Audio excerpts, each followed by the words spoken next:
BNP ক্ষমতায় গেলে দেশে আইনের শাসন ও ন্যায় বিচার প্রতিষ্ঠার পাশাপাশি স্বাধীনতা ও গণতন্ত্রকে রক্ষা করবে, এমন মন্তব্য করেছেন বিএনপির জাতীয় নির্বাহী কমিটির সদস্য ও কুষ্টিয়া 2 আসনে দলীয় মনোনয়ন পাওয়া ব্যারিস্টার রাগিব রউফ চৌধুরী। বিকেলে কুষ্টিয়ার মিরপুর মহিলা ডিগ্রি কলেজ মাঠে শ্রমিক দল আয়োজিত এক সভায় একথা বলেন তিনি।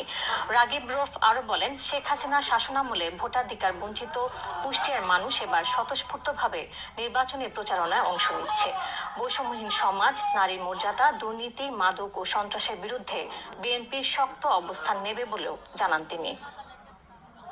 এদেশের জনগণ গণতন্ত্রকামী এবং এদেশের সার্বভৌমত্বে বিশ্বাসী। সে কারণে এই নির্বাচনের যে আমেজ তৈরি হয়েছে, এদেশের জনগণ, এই এলাকার জনগণ স্বতঃস্ফূর্তভাবে এই নির্বাচনের প্রচারণায় তারা অংশগ্রহণ করছে এবং আমি বিশ্বাস করি বিএনপি এবং অঙ্গ সংগঠনের সবাই নেতাকর্মী, প্রত্যেক পর্যায়ে নেতাকর্মী ঐক্যবদ্ধভাবে সবাই আমরা কাজ করছি। জনগণ চাইলে আগামী জাতীয়